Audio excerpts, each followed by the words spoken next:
Jadi pertama-tama abstrak ini merupakan sebuah ringkasan atau inti dari sebuah karya tulis ilmiah. Nah, abstrak ini disajikan dalam dua bahasa, yaitu dalam bahasa ibu dan bahasa Inggris. Bahasa ibu di sini dimaksud di mana penelitian ini dilakukan. Misal, saya berasal dari Indonesia, maka dari itu saya harus menuliskan abstrak dengan bahasa Indonesia. Dan untuk bahasa Inggris ini dimaksudkan sebagai sebuah bahasa internasional. Jadi, jika ada orang dari luar negeri yang ingin membaca sebuah karya tulis ilmiah kita, maka dia dapat mengerti maksud dari karya tulis ilmiah tersebut. Nah, abstrak ini berisi pernyataan yang ringkas, padat, dan jelas. Maka, panjangnya abstrak ini secara umum adalah hanya terdiri dari 250 kata. Abstrak ini memuat masalah dan tujuan penelitian, prosedur penelitian, dan ringkasan hasil penelitian. Nah, di sini ada bagian-bagian abstrak. Yang pertama ada latar belakang. Latar belakang ini merupakan sebuah pokok permasalahan di awal secara umum. Terus yang kedua ada metode penelitian. Peneliti ini bisa menjelaskan metode dari penelitian yang digunakan, misal dalam pengumpulan data, pemilihan sampel, dan hal lainnya yang masuk dalam hal penelitian ini. Jadi pembaca bisa mengetahui cara dan langkah yang sesuai untuk menjawab permasalahan yang dihadapi dalam sebuah penelitian ilmiah. Lalu yang ketiga ada hasil penelitian. Hasil penelitian ini harus dijelaskan secara umum. Dan data dari hasil penelitian ini dapat berupa data kualitatif atau data kuantitatif. Data kualitatif di sini yang dimaksud adalah data yang bukan angka. Jadi misalkan saya meneliti sebuah kandungan sebuah senyawa dari suatu zat. Nah, jadi yang dimasukkan data kualitatif ini, berarti saya harus mengetahui bahwa dalam sebuah senyawa ini ada unsur A, unsur B, unsur C, dan unsur lain-lain. Nah, kalau buat data kuantitatif ini harus berdasarkan angka. Jadi misalkan saya melakukan percobaan yang sama seperti tadi, jadi saya harus mengetahui jumlah unsur, jumlah persen massa, atau jumlah massa yang terkandung dalam sebuah unsur dalam bentuk angka. Dan yang terakhir harus memuat kesimpulan. Jadi kesimpulan ini berisi solusi serta saran atau berisi pernyataan peneliti bahwa penelitian yang dilakukannya dapat menyelesaikan permasalahan. Yang ketiga, cara menyusun abstrak.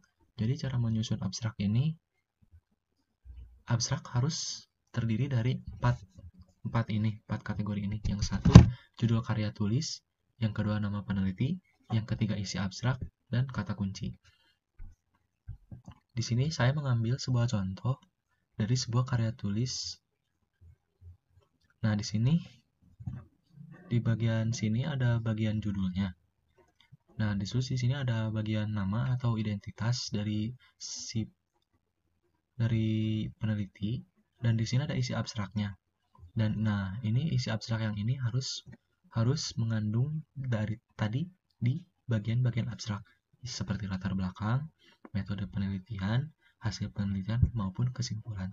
Dan yang terakhir harus ada kata kunci dari abstrak ini. Nah, abstrak ini memiliki manfaat, yaitu satu, untuk dapat menghemat waktu dalam pembacaan dokumen aslinya. Yang dimaksud dari poin nomor 1 ini, jadi si pembaca sebelum membaca semua karya tulis itu, si pembaca ini sudah tahu bahwa si karya tulis ini itu membahas apa gitu. Terus yang kedua, untuk dapat memperbanyak jumlah bacaan yang dapat dibaca dalam jangka waktu yang bersamaan. Yang ketiga, untuk dapat mempermudah dalam seleksi bacaan untuk dapat mempermudah dalam seleksi bacaan. Sebab dengan membaca judul-judul saja, pembaca belum diketahui jelas seluruh isi dalam karangan. Jadi, abstrak ini tujuannya memberi informasi tambahan kepada pembaca sebelum membaca karya tulis secara utuh.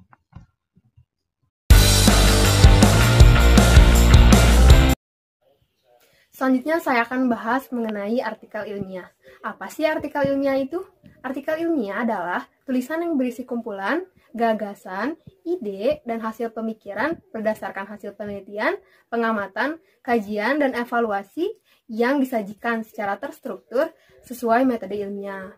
Nah, ciri-ciri dari artikel ilmiah itu menyajikan informasi, ide, atau pendapat untuk pemecahan suatu masalah dan didasarkan atas fakta, data yang valid dan dapat ditelusuri, bersifat objektif dan tidak memihak, serta logis dan empiris, menggunakan bahasa yang baku dan sistematis.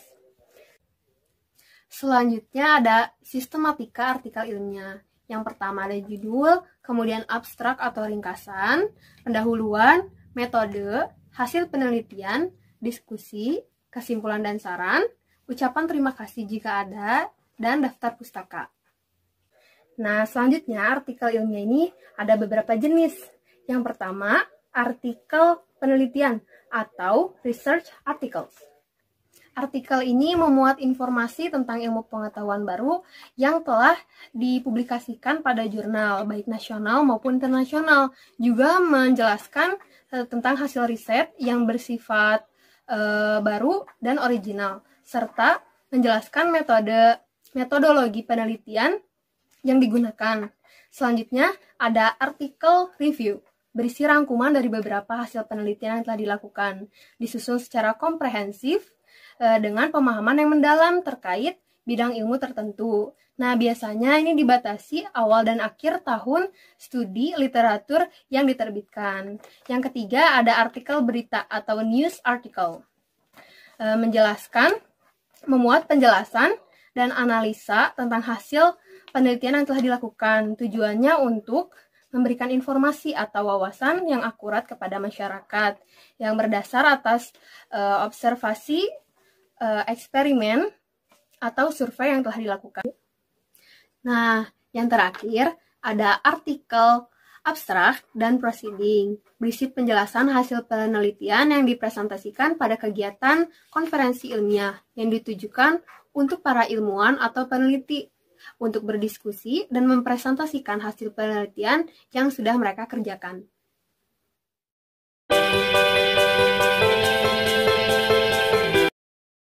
Nah, yang pertama ada judul. Judul ini sering diiringi dengan identitas penulis. Judul bisa ditulis di akhir setelah kita menulis artikel ilmiah. Judul yang baik ditulis dengan sedikit kata-kata tapi menjelaskan isi artikel. Jumlah kata biasanya terdiri dari 5-14 kata. Judul artikel ilmiah hendaknya menghindari kata-kata yang bersifat klise. Di bawah judul selalu ada identitas penulis, yaitu nama penulis dan korespondensi. Penulis artikel ilmiah bertanggung jawab atas isi artikel ilmiah yang dia buat. Penulisnya pun bisa satu maupun lebih. Dan yang kedua adalah abstrak. Nah, bagian abstrak ini sudah dijelaskan oleh Givara di awal. Dan saya akan melanjutkan ke poin ketiga, yaitu bagian pendahuluan. Bagian pendahuluan ini secara sederhana adalah bagian yang memuat tentang apa yang akan Anda tulis, mengapa Anda menulis persoalan itu, dan bagaimana solusinya atau hasil kajiannya. Bagian pendahuluan berisi paparan atau ruang lingkupnya. Apakah bagian pendahuluan itu telah berisi paparan hasil kajian, pustaka, tentang perkembangan keilmuan terkait dengan bidang yang diteliti. Dan bagian pendahuluan juga memuat argumentasi. Di dalam pendahuluan juga perlu diuraikan bagaimana solusi untuk memecahkan masalah yang diangkat dalam tulisan. Masalah-masalah tersebut tentu harus yang penting. Yang selanjutnya ada kajian teori. Nah, kajian teori ini memuat yang menjadi dasar dalam sebuah tulisan. Di dalamnya memuat minimal 3 gagasan pakar yang diambil dari buku atau artikel ilmiah yang lain. Dan selanjutnya diakhiri dengan sintesis penulis. Di dalam menyusun kajian teori, harus disusun dengan jelas dan bertanggung jawab oleh penulis atau peneliti. Teori yang diambil harus sesuai dengan permasalahan yang diangkat. Posisi teori dimanfaatkan untuk membantu atau menafsirkan permasalahan yang diangkat. Yang selanjutnya lagi adalah metode. Metode ini adalah teknik yang digunakan peneliti untuk mengumpulkan dan menganalisis data. Biasanya, Di dalam metode diuraikan tentang apa jenis penelitian, apa sumber datanya, bagaimana teknik pengumpulan datanya, apa sumber datanya, bagaimana teknik pengumpulan datanya, dan analisis datanya, serta bagaimana data yang diambil dalam kajian itu divalidasi. Yang selanjutnya adalah pembahasan.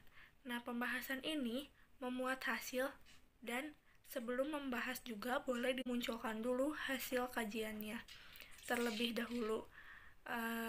Hasil kajian ini perlu disusun secara ringkas, boleh juga dituangkan dalam bentuk tabel, gambar, grafik, atau lainnya dengan disertai penjelasan dalam bentuk teks. Nah, hasil kajian biasanya dipaparkan dalam bentuk yang mudah dipahami seperti tabel ataupun bagan. Sedangkan bagian pembahasan tidak hanya mengulang pernyataan-pernyataan ulang mengenai deskripsi hasil. Namun, di dalam pembahasan perlu ada interpretasi data, menghubungkan antara teori dengan hasil penelitian, menghubungkan antara hasil penelitian yang sudah ada dengan hasil penelitian yang Anda tulis. Dengan kata lain, dalam bagian pembahasan memuat arti dari hasil yang diperoleh dan mengapa itu berbeda ataupun mendukung gagasan penelitian yang sudah ada. Selanjutnya adalah bagian penutup. Bagian penutup ini terdiri dari dua bagian, yaitu simpulan dan ucapan terima kasih. Untuk simpulan ditulis ringkas yang memuat informasi yang cukup sehingga pembaca mengetahui bahwa Anda telah membuktikan hipotesis Anda, mengetahui kelebihan dan kekurangan dari metode yang Anda gunakan. Terus kalau ucapan terima kasih itu ditujukan kepada pihak-pihak yang berkontribusi dalam penelitian dan kajian yang dilakukan. Yang terakhir ada daftar pustaka. Nah, daftar pustaka ini adalah penulis harus mencatat semua referensi yang digunakan secara langsung. Biasanya artikel ilmiah ditulis dengan kurang lebih 20 referensi. Referensi baru tentunya kurang lebih 5 tahun terakhir itu yang lebih dianjurkan untuk dijadikan referensi di artikel ilmiah ini. Untuk sekarang saya akan membahas tentang jurnal. Yang pertama adalah pengertian jurnal. Jurnal merupakan suatu formulir yang mencatat suatu kegiatan. Di sini adalah jurnal untuk menulis suatu kegiatan adalah kita misalkan adalah jurnal kegiatan atau jurnal penelitian. Dan juga jurnal bisa dikaitkan dengan perakuntasian. Di sini ada jenis-jenis jurnal juga. Jurnal dibagi dua kelompok, yaitu melibatkan penerimaan pengeluaran di awal dan juga penerimaan dan atau pengeluaran di akhir, misalkan di belakang. Dan ini mungkin saya menjelaskannya dalam bidang perakutansian. Yang ketiga ada syarat-syarat jurnal. Syarat-syarat jurnal harus mempunyai struktur yang benar dalam jurnal, seperti meliputi judul, abstrak, pendahuluan, atau daftar pustaka, atau merupakan kesimpulan juga. Yang keempat ada karakteristik jurnal. Yang pertama ada regular, misalnya bulanan atau virtualan. Yang kedua ada membahas ruang lingkup tertentu.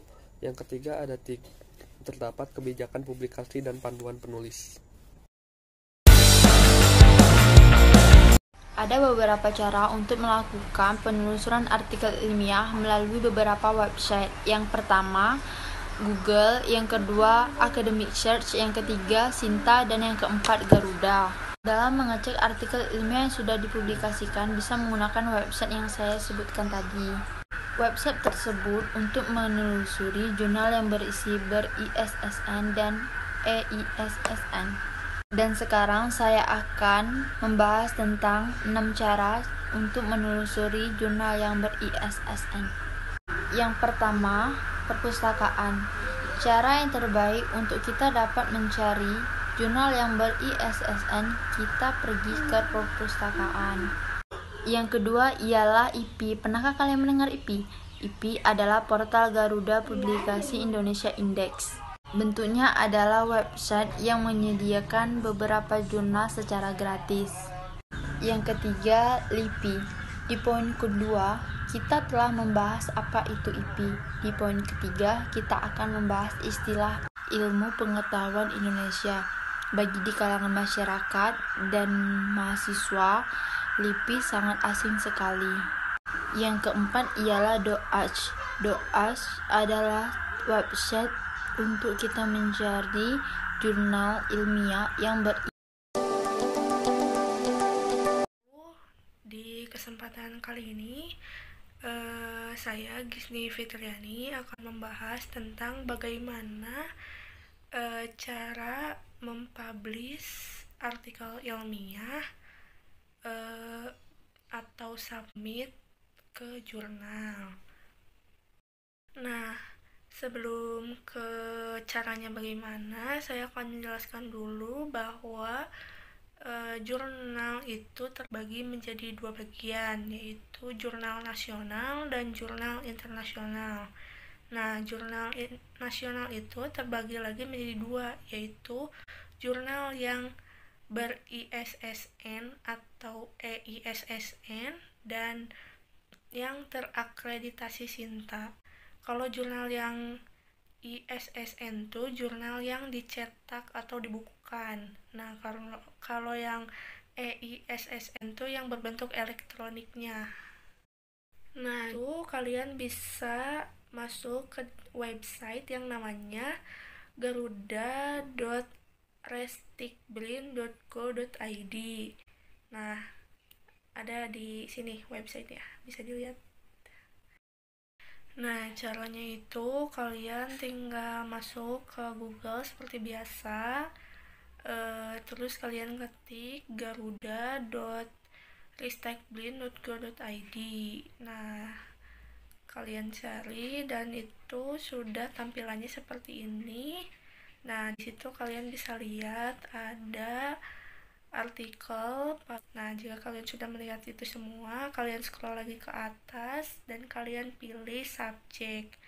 Nah, setelah pilih subjek, di situ ada banyak sekali genre jurnal yang akan kalian pilih. Nah, misalkan kalian ingin memilih tentang teman-teman, di sini aku memilih contoh yaitu jurnal yang mengenrekan education. Nah, publishnya tuh by STKIP PGRI Sidoarjo. Terus ada ISSN-nya juga dan EISSN-nya juga. Ada yang dicetaknya, ada yang elektroniknya. Terus di situ juga ada korek subjeknya, yaitu sudah dibahas tadi, yaitu education ya, korek subjeknya. Nah, jika udah ada semuanya, udah lengkap, kalian langsung klik website yang ada di atas publish by itu, kalian tinggal klik. Nah, jika kalian sudah klik websitenya, itu akan muncul tampilannya seperti ini. Terus kalian itu harus baca dulu IMN Scoop. Nah, di IMN Scoop ini kalian cek dulu apakah jurnal kalian yang kalian pilih itu sudah sesuai dengan yang kalian inginkan atau tidak. Karena jika itu salah, kalian kan bisa kembali dulu tuh sebelum kalian submit. Kalau misalkan kalian tidak mengecek ini, itu akan menghabiskan waktu banget untuk proses selanjutnya. Dan jika sudah kalian baca semua secara teliti dan seksama, kalian bisa ke outdoor guideline. Nah, di outdoor guideline ini adalah format penulisan yang harus kalian patuhi gitu. Jadi format penulisannya juga itu harus memenuhi sesuai yang editor berikan, dan di situ juga tersedia template-nya.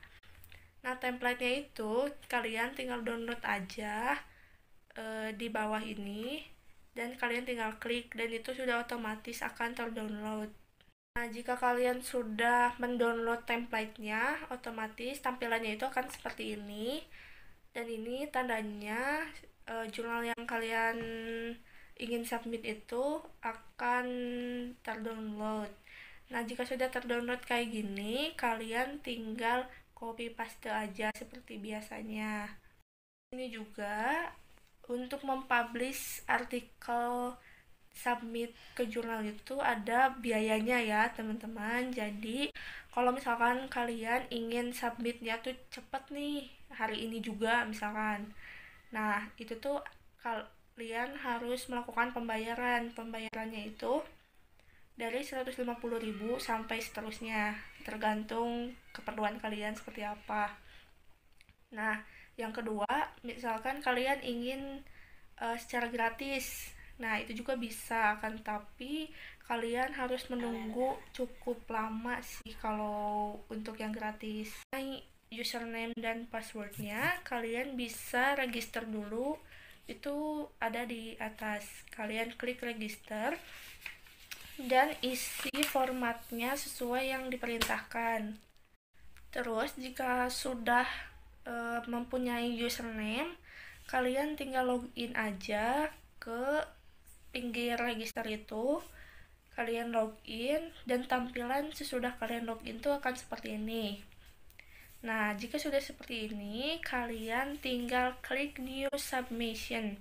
Nah, di new submission itu kalian tinggal scroll ke bawah dan di situ ada perintah untuk mencentang. Centang aja semuanya bagian itunya dan scroll ke bawah. Kalian juga jangan lupa centang klik yes-nya, jangan lupa ya. Terus sesudah itu semua dicentang, kalian klik save and continue.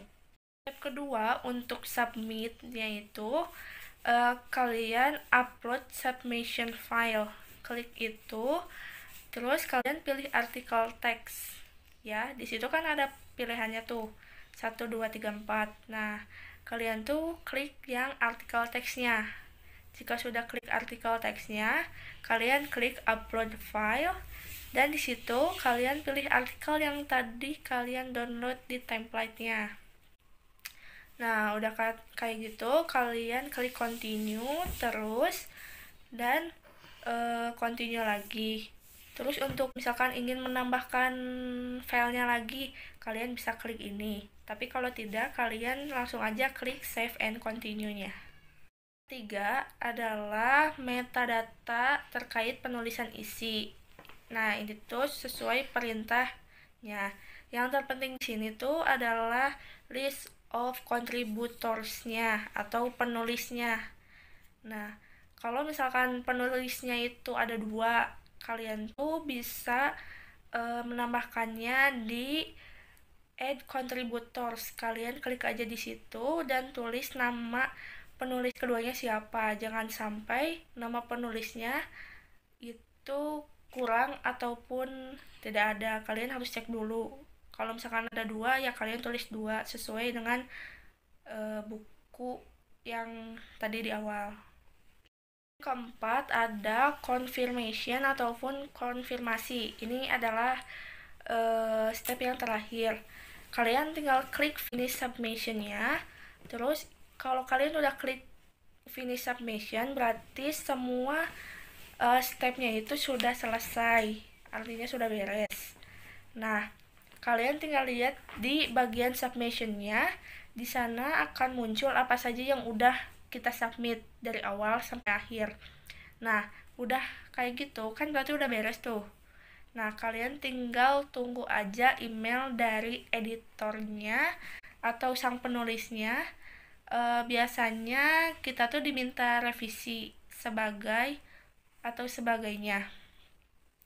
sampai tahapan artikel kita dipublik. Jadi sebelum artikel kita dipublik itu nanti kita akan dapat email dari editornya untuk melakukan revisi.